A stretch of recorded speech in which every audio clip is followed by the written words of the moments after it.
All right, so now most of the water has evaporated. It's still liquidy, but it's not as thin, so you can see that it's a little bit more consistent when I shake it around, and that's how I like it. So just lowering it to a medium heat. And next you can put tomato paste.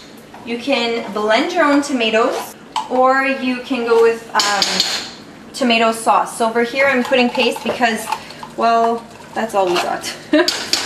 We cook a lot with the tomato paste and juice and all this because we eat a lot of chicken with the diet. So sometimes it gets dry and you want to make things interesting, so tomato. So obviously if I would have used tomato sauce, I wouldn't be wasting time mixing it here. But even if you do use sauce, you want to have at least 1 can of paste, because you'll see in the end we're looking for a thicker texture. So once the bamia is made, you pour it with chicken breast on top of rice. Okay, so we need more tomato. Jar number 2. So when I buy my tomato paste, I try to buy the ones that are no salt added. They always have a high content of sodium. So this one here says ingredients tomato. That's it. That's all I like. Like this, and then so can number 2 comes in. So again, we're gonna have to mix it in. That's so we have somewhat of a sauce. Okay, so I've mixed in both of my cans.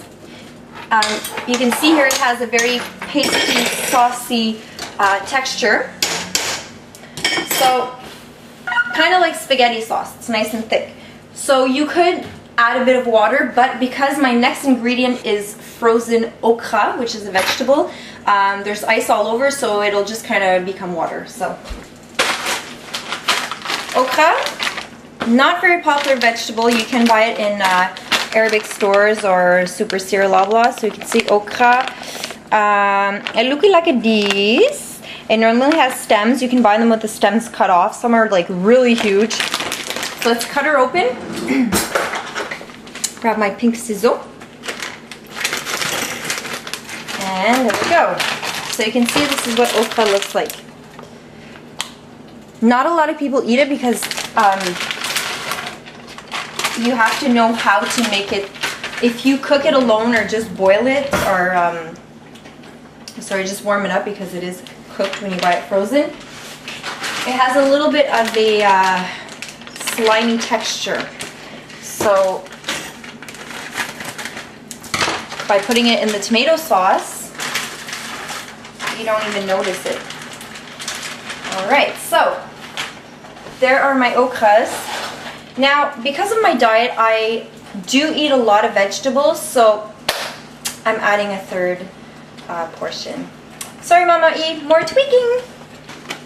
So we have a family pack of chicken in there, which is like 4 huge breasts or 6 small ones, depending what you get. And so to make sure that I have enough okra for every chicken breast, I'm putting 3 bags. And there we are. So, like I said, this will make my sauce a little bit thinner because the okra is frozen. Spoon.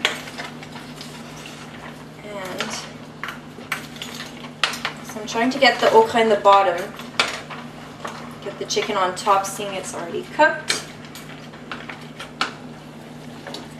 Okay, you know what? We might be forced to add some water here because things are looking thick.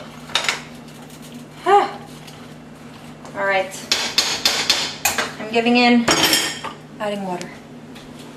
I'm just going to add about 1/4 of a can or half a can. So it depends how you like it. You could put more or less water depending. So, alright.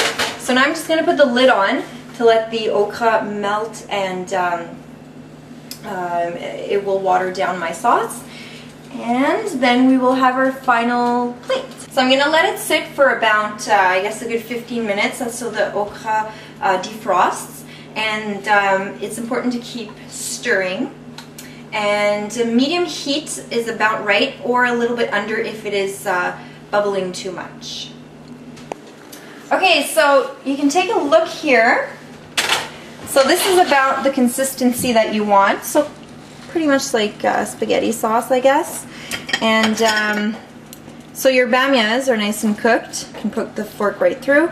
And if you want your chicken to be falling off of the bone, you can always just cook it on a low heat for another half an hour, leave the lid on. That's so it's not bubbling, and the flavors will just mix in more.